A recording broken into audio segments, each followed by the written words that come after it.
Ni kusema kwamba leo hii tuna furaha kubwa kukutana mahala hapa, kwa sababu katika siku mbili zilizopita tumekuwa tukijadiliana kwa maneno mazito ya wafanyikazi wa hospitali ambao ni clinical officers, lakini tuna furaha kubwa kusema kwamba tumefika kwa maafikiano katika zile points ambazo walikuwa nazo. Tumeweza kuzizungumzia na kuelewana kwamba kwa sababu ya watu wetu na kwa sababu ya ugatuzi wetu na kwa sababu ya wale wanaosumbuka kwa mahospitali, tumeona ni vizuri tuelewane na kukubaliana ili huu mgomo uweze kusimamishwa.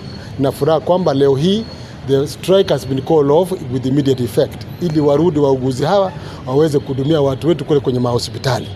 Mimi kama naibu governor, kwa niaba ya mheshimiwa governor Paul Simbarati ambaye hayuko karibu, ni kusema shukrani kubwa kwa mambo haya ambayo mmefanya, na haswa kuweza kukubaliana kwamba tuweze kurudi kwa kazi, tusaidie watu wetu katika hali ya shida zao za magonjwa kwenye mahospitali yetu.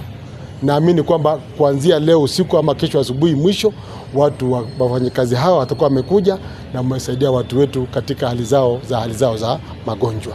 Most importantly ni kusema asante hii timu ya union officials kwa kuwa watu wavumilivu na tena watu waungwana na watu wa kuelewa. This is what we want, ili kaunti yetu iweze kuendelea mbele. Si kupigana tu kila saa, lakini kuelewana ni jambo la muhimu. Na ni shukrani kwa niaba ya serikali ya Governor Paul Simbarati kwa mambo haya mazuri ambayo mmefanya kuweza kurudi kazini. As clinical officers tunawashukuru sana. Asante, na asante kwa kuweza kukubali na kuagiri kwamba burudi. Yote tuliyozungumza kama serikali tutaangalia vile tulivyokubaliana, na mimi naamini kwamba pamoja tutaenda mbali. Ni asante kwa kazi nzuri hii mmefanya kwa kuweza kuleta muafikiano wa kusimamisha mgomo huu.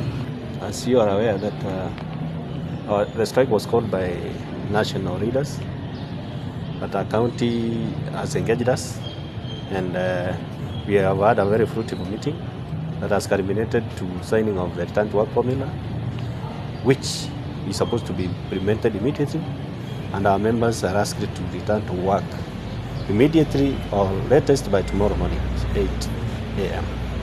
We thank the county government and His Excellency the Deputy Governor, together with the Governor and the Ministry. We hope we will work cordially to enhance services to our patients and our people of Kisii. We have amicably agreed on how to address these issues, because they were not very complicated issues. They were just very basic issues that they were raising. And as government, we have listened to them, looked at the issues collectively and agreed on the way forward. So we are happy that our officers from here, they are going back to their places of work so that we continue offering services to our patients across the county. So congratulations, the union leadership. We are a family, and we want to promise as government that this is not the last time we are engaging. We will continuously keep on engaging and ensuring that any matching issues that can affect our working relationships are addressed on time.